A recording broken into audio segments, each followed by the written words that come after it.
Good morning students. आता तुम्ही 4th स्टँडर्डला हो की नाही. पण जेव्हा आपण लहान होतो, प्री प्रायमरीला तुम्ही होतात किंवा 1st स्टँडर्डला होतात, तेव्हा तुम्ही जेव्हा स्कूलला तयार व्हायचा किंवा स्कूलमध्ये यायचा, त्यावेळेस तुम्हाला तयार कोण करायचं? जेव्हा प्रीला असतात तेव्हा आपले पॅरेंट्स आपल्याला छान युनिफॉर्म वगैरे घालून तयार करायचे. त्यानंतर तुमची स्कूल बॅग भरायची असेल, टिफिन भरायचं असेल तर आपले पॅरेंट्स आपल्याला मदत करतात. पण आता तुम्ही 4th स्टँडर्डला आहात, म्हणजे आता स्कूल युनिफॉर्म तुम्ही स्वतः घालता, स्कूल टाइम टेबल प्रमाणे तुम्ही बुक्स तुमचे स्वतः बॅगेत ठेवता. म्हणजे आता काय झालं तर तुम्ही रिस्पॉन्सिबल झाला. तुम्हाला आता तुमच्या स्वतःच्या जबाबदाऱ्या कळायला लागल्या की माझं काम आहे आणि हे मी केलं पाहिजे. म्हणजेच काय, जसं आपण मोठे होत जातो तशा आपल्या रिस्पॉन्सिबिलिटीज काय आहेत हे आपल्याला कळतात. पण बरेचदा काय होतं, अजूनही तुम्ही एवढे मोठे नसतात की सगळ्याची समज तुम्हाला असते. कधी कधी आपल्याकडून नकळत चुका होतात. म्हणजे आपली जबाबदारी काय आहे हे आपल्याला कळत नाही किंवा आपण कसं वागलं पाहिजे हे आपल्याला कळत नाही. बघा, आजचा लेसन आहे responsibilities. I will be responsible and sensitive. म्हणजे मी काय होणार आहे तर जबाबदार होणार आहे. म्हणजेच काय, या लेसनमध्ये काय सांगितले की ज्या बारीक सारीक गोष्टी आहेत ज्यात आपण जबाबदारीने वागलं पाहिजे अशा इथे काही गोष्टी दिल्या आहेत. बघा, सुरुवातीला एक स्टोरी तुम्हाला वाचून दाखवते मी. एक बर्थडे पार्टीची एक छोटी स्टोरी दिली आहे त्यांनी. It was Deepika's birthday. दीपिकाचा बर्थडे होता. She had invited all her friends to her house. दीपिकाच्या बर्थडेला तिने काय केलं होतं, तिच्या फ्रेंड्सना तिने घरी बोलावलं. When her friends came, she put on music at a loud volume and all of them began to dance and have fun. जसे सगळे फ्रेंड्स आल्यानंतर त्यांनी काय केलं तर त्यांनी म्युझिक लावलं आणि ते खूप मोठ्याने म्युझिक लावलं आणि सगळे डान्स करायला लागले. Her neighbour was an elderly person. त्यांचे जे शेजारी होते ते थोडे वयस्कर होते. He suffered from high blood pressure. He could not tolerate very loud music. त्यांचे जे नेबर होते त्यांना हाय ब्लड प्रेशर होतं, त्यामुळे काय होतं, त्यांना हा मोठा आवाज सहन होत नव्हता. He asked Deepika to turn down the volume. त्यांनी काय केलं, दीपिकाला शेजारी जाऊन विचारलं की थोडासा तू आवाज कमी करशील का. Deepika realise that he was suffering because of the loud music. दीपिकाला कळलं की आजोबांना कशामुळे त्रास होतोय, तर मी आवाज मोठा केल्यामुळे आजोबांना त्रास होतो. She turn down the volume at once. तिने लगेच काय केलं, आवाज कमी केला. म्हणजे दीपिकाला त्याची जबाबदारी कळली की मी काय केलं पाहिजे, मी कसं वागलं पाहिजे, तर जेणेकरून शेजाऱ्यांना आपला त्रास होणार नाही. बघा, and he realise his mistake. अशी अजून एक छोटी स्टोरी आहे बघा. Rahul's grandmother use to wait for him to return from school every day. राहुलची ग्रँडमदर म्हणजे त्याची आजी रोज तो शाळेतून येण्याची वाट बघायची. When he returned, she would give him something to eat. She asked him about what had happened in school that day. आजी काय करायची, लगेचच राहुलला खाऊ द्यायची जसं तो स्कूलमधून यायचा आणि काय झालं स्कूलमध्ये असं विचारायची. As for Rahul, he couldn't wait to finish eating and watch cartoons on TV. काय करायचं, राहुल काय करायचं तर ते पटकन कसं तरी खायचं आणि कुठे जायचं, कार्टून बघायला जायचं. म्हणजे आजी काय विचारते, आजी आपल्याशी काय बोलते याच्याकडे त्याचं लक्षच नसायचं. Grandmother felt very bad that Rahul didn't talk to her properly. आजीला वाईट वाटायचं की राहुल माझ्याशी व्यवस्थित बोलत नाही. When Rahul's parents noticed this, they also felt bad about it. जेव्हा हे राहुलच्या पॅरेंट्सना कळलं, राहुलच्या आई बाबांना कळलं की राहुल हे असं आजीशी वागतो, त्यांना पण खूप वाईट वाटलं. One day Rahul's father explained to him how his behavior hurt his grandmother. एक दिवशी राहुलच्या वडिलांनी त्याला समजावलं की तुझ्या वागण्यामुळे आजीला कसं वाईट वाटलं. Rahul realized his mistake. From then onwards he began to talk his grandmother lovingly. राहुलला त्याची चूक कळली आणि त्यानंतर त्याने काय केलं, आजीशी छान गप्पा मारायला सुरुवात केली. बघा, आपण दिवसभर काय करतो, आपण स्कूलला जातो, आपण ट्युशनला जातो किंवा आपण बाहेर खेळण्यासाठी जातो. आई बाबा आपले कामानिमित्त बाहेर पडत असतात, पण आजी आजोबा असतात हे घरात असतात. आपण जसा आपला वेळ घालवतो तसा आजी आजोबांचा वेळ जातो का, तर नाही. त्यांना जसं आपल्या वयात जेव्हा ते होते त्यावेळेस ही सगळी कामं ते व्यवस्थित करत होते.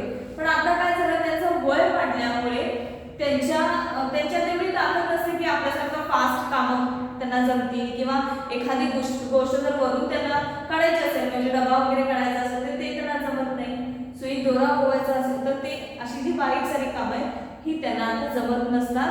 कारण जसं ओल्ड एज येतं, म्हणजे जसं म्हातारपण येतं, तसं आपोआप स्ट्रेंथ ही कमी झालेली असते, हो की नाही.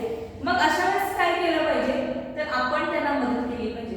आपल्याशी ते आपुलकीने वागतात, आपल्याशी प्रेमाने वागतात, आपली ते काळजी घेतात, तसं आपणही त्यांची काळजी घेतली पाहिजे, कारण त्यांना आता जास्त आपली गरज असते. आता बघा, तुम्ही बारीक सारीक गोष्टी त्यांना, म्हणजे जसं की औषध आणून देणं किंवा त्यांना पाणी आणून देणं, त्यांना जी गोष्ट जमत नाही ती आपण त्यांच्यासाठी करणं, म्हणजे त्यांना सुद्धा वाटतं की आपण त्यांच्याशी आपुलकीने वागतो आणि ते सुद्धा चांगलं फील करतात. आता आपण दिवसभर बाहेर पडतो, मग दिवसभर आपण बाहेर पडल्यामुळे आजी आजोबा फक्त घरात असतात. जसं आपण कार्टून बघतो घरात आल्यानंतर किंवा सिरियल्स वगैरे बघतो, तसं दिवसभर आजी आजोबा टीव्ही बघू शकतात का, तर नाही. मग त्यांचा पास टाइम काय असतो, तर त्यांचा पास टाइम फक्त काय असतो, talking to their children and grandchildren. Their only pastime is talking to their children and grandchildren, म्हणजेच त्यांच्या मुलांशी आणि त्यांच्या नातवंडांशी बोलणं हा त्यांचा पास टाइम असतो, म्हणजे एक वेळ घालवण्याचं त्यांचं साधन असतं. मग तो जर आपण त्यांच्याशी म्हणजे त्यांचा जर तो टाइम त्यांना आपण दिला नाही, त्यांच्याशी आपण गप्पा मारला नाही, तर त्यांना अजून पास टाइम दुसरा कोणताच नसतो. म्हणून जेव्हा ते आपल्याशी बोलतात, आपणही तेवढंच आपुलकीने प्रेमाने त्यांच्याशी बोललं पाहिजे. Responsibilities towards people with special needs. आता आपण बघितलं की मागच्या लेसनमध्ये आपण बघितलं की रिस्पॉन्सिबिलिटीज टुवर्ड्स स्पेशल नीड्स म्हणजे ज्यांच्या विशेष गरजा म्हणजेच काय, जी लोक नीट ऐकू शकत नाहीत, जी लोक नीट बोलू शकत नाहीत किंवा नीट चालू शकत नाहीत, अशा लोकांना आपण म्हणतो पीपल विथ स्पेशल नीड्स. त्यांच्या सुद्धा आपण गरजा आता बघणार आहोत की त्यांच्या गरजा काय आणि त्यांच्याबद्दलच्या रिस्पॉन्सिबिलिटीज काय आहेत.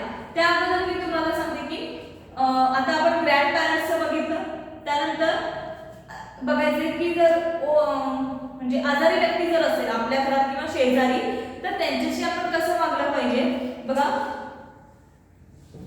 इथे पेज नंबर 121 वर तुम्हाला एक चार्ट दिलाय. If someone at home or in the neighborhood is suffering from an illness, what should you do? तुमच्या घरात किंवा शेजारी कोण जर आजारी असेल तर त्यांच्याशी कसं वागलं पाहिजे. खाली पॉइंट्स दिले, तो ते जर स्टेटमेंट तुम्हाला बरोबर वाटलं तर त्याच्यासमोर टिक करायचंय, जे स्टेटमेंट चुकीचे आहे त्याच्यासमोर क्रॉस करायचंय. मी आता स्टेटमेंट वाचते बघा. We should visit the patient frequently at any order. आपण पेशंटला सतत वारंवार भेटलं पाहिजे, कधीही कोणत्याही वेळेत. तर हे स्टेटमेंट चुकीचं आहे, कारण पेशंटला कधीही कोणत्याही वेळेत भेटू नये, कारण त्यांना आरामाची गरज असते. त्यामुळे सतत वारंवार त्यांना भेटण्याचं टाळलं पाहिजे आपण, म्हणून ह्या पहिल्या स्टेटमेंटला क्रॉस करायचं. The patient should be given medicines at proper times. पेशंटला त्यांची जी औषध आहेत ही वेळेतच दिली पाहिजे, त्यामुळे ह्या स्टेटमेंटला टिक करायचं. The patient should be offer fried food. पेशंटला काय दिलं पाहिजे, तळलेले पदार्थ. हे चुकीचं आहे, पेशंटला तळलेले पदार्थ दिले नाही पाहिजेत, म्हणून ह्या स्टेटमेंटला क्रॉस करायचं. The patient should not be given unwanted advice. Patient should not be given unwanted advice म्हणजेच काय, नको असलेले सल्ले पेशंटला देऊ नये. बरोबर. The patient must be given meals at the right time. पेशंटला जे जेवण आहे ते वेळेतच दिलं गेलं पाहिजे, टिक करायचं. One can watch TV at a loud volume in a patients room. म्हणजे आजारी व्यक्तीच्या खोलीत मोठ्याने टीव्ही लावला पाहिजे, हे चुकीचं आहे, इथे क्रॉस करायचं. The patient must B bath only as per doctors advice, doctors orders. काय केलं पाहिजे, ज्या वेळेस डॉक्टरने सांगितलं असेल त्याच वेळेस पेशंटला आंघोळ घातली पाहिजे, म्हणजे हे टिक करायचे. When the patient is better, medicine should be stopped immediately without consulting doctor. पेशंटला बरं वाटलं, लगेचच औषधं बंद केली पाहिजे डॉक्टरना न विचारता, हे चुकीचं आहे. जरी बरं वाटलं तरी जे कोर्सेस दिलेले असतात मेडिसिनचे ते आपल्याला कंटिन्यू करावे लागतात. बघा जसं मी तुम्हाला आता सांगितलं की responsibilities towards people with special needs, म्हणजे ज्यांना चालता येत नाही, ज्यांना बोलता येत नाही किंवा जे नीट ऐकू शकत नाहीत वगैरे अशा लोकांना आपण मदत केली पाहिजे. तुम्हाला जर ऐकून असा पल्स पोलिओ म्हणजेच काय तर एक असा बरेच वर्षांपूर्वी एक आजार होता पोलिओ म्हणून की ज्या जन्मताच मुलं अपंग जन्माला यायची, जन्मताच ते अपंग असायचे. मग अशा वेळेस काय व्हायचं की त्यावेळेस वॅक्सिन्स वगैरे जे असायचे ते तेवढे अवेलेबल नव्हते, त्यामुळे बरेच लोक अपंग जन्माला यायचे. त्यानंतर आपल्या भारतात काय केलं गेलं तर पोलिओवर मात करण्यासाठी एक वॅक्सिन आलं आणि पल्स पोलिओ या नावाने दो बूंद जिंदगी की अशी फ्रेज आहे. दो बूंद जिंदगी की म्हणजेच हे पल्स पोलिओशी रिलेटेड ही फ्रेज आहे. मग त्याने काय केलं, दो बूंद म्हणजे 2 थेंब वॅक्सिन ते बाळाला जन्माला आल्यापासून ते 5 वर्षापर्यंत ते दिलं जातं की जेणेकरून पोलिओचा धोका टळला पाहिजे. मग असं केल्यामुळे आपल्या भारतातून पोलिओ पूर्णपणे नष्ट झाला. जो खूप लोक पोलिओमुळे बाधित होती ती पूर्णपणे नष्ट झाल्यामुळे वर्ल्ड हेल्थ ऑर्गनायझेशनने सुद्धा आपला भारताचा सन्मान केला की त्याने पोलिओ संपूर्ण नष्ट केले. बघा त्यानंतर तुम्हाला मी एक ब्रेल लँग्वेज दाखवते.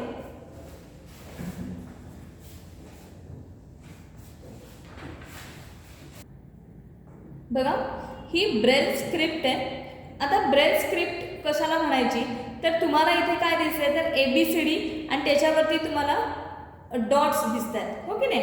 तर हे डॉट्स कसले असतात म्हणजे जे ब्लाइंड पीपल आहेत त्या ब्लाइंड पीपलना वाचता येण्यासाठी म्हणून ही ब्रेल स्क्रिप्ट आपण इझिली वाचू शकतो. ABCD असेल किंवा सेंटेन्सेस त्या लोकांना वाचता येत नाही कारण दिसतच नाही, म्हणून ही ब्रेल स्क्रिप्ट असते.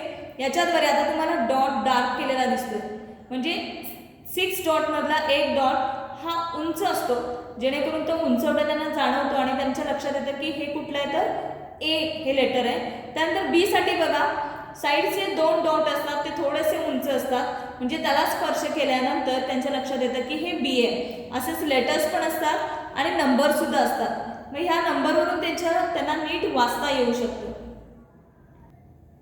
आता मी तुम्हाला स्क्रिप्ट दाखवली ब्रेल स्क्रिप्ट म्हणजे जे ब्लाइंड पीपल आहेत त्यांना सुद्धा वाचता आलं पाहिजे यासाठी ते. मग जेव्हा त्यांना गर्दीतून जर चालायचं असेल किंवा त्यांना स्वतःहून जर जायचं असेल, आता पूर्णपणे दुसऱ्यावर डिपेंड राहू शकत नाही.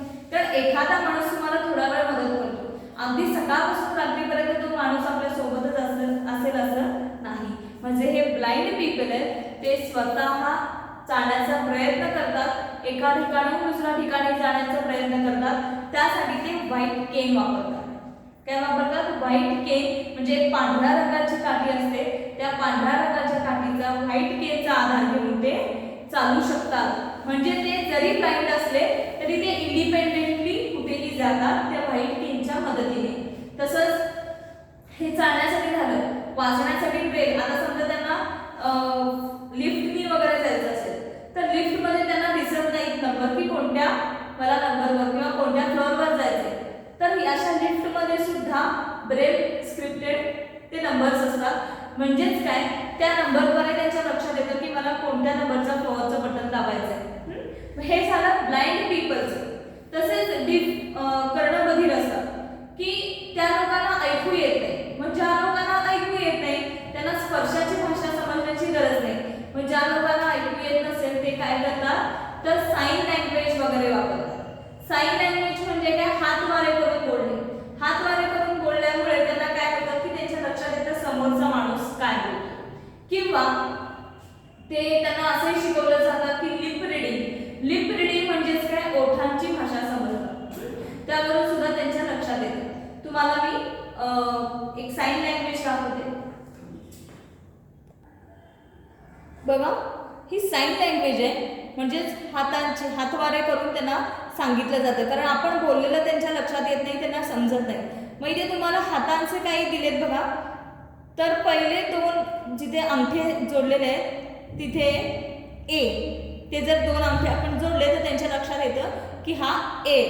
त्यानंतर B साठी बघा त्यांनी बी साठी कसे हात हे केलेले आहेत, त्यानंतर सी, डी, ई प्रत्येक अक्षरासाठी वेगवेगळे हातवारे केलेले आहेत.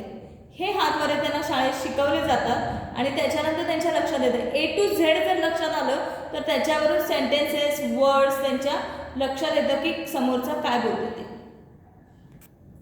बघितलं साइन लँग्वेज वरून तुमच्या काय लक्षात येतं की जे डीफ आहेत म्हणजे जे ऐकू शकत नाही ते लिप रीड करतात. लिप रीड म्हणजे जर आपण हळू बोललो किंवा क्लिअर बोललो तर त्यांच्या लक्षात येतं की समोरचा माणूस काय बोलतोय हे त्यांना शिकवलं जातं. किंवा आता जर आपण सायन्स बघितले तर असे सायन्स करून सुद्धा त्यांच्या लक्षात येतं की समोरचा माणूस काय बोलतोय. तुम्ही जर दूरदर्शन वगैरे जर बघितलं तर तिथे बातम्यांमध्ये एका कोपऱ्यात हातवारे आपल्याला केलेले. साइन लँग्वेज मध्ये सुद्धा बातम्या देतात. हे साइन लँग्वेज मध्ये बातम्या का देतात, कारण जे डीफ आहेत पीपल ते समोरच्या बातम्या ऐकू शकत नाही, त्यांना ऐकूच येत नाही, त्यामुळे ते समजत नाही.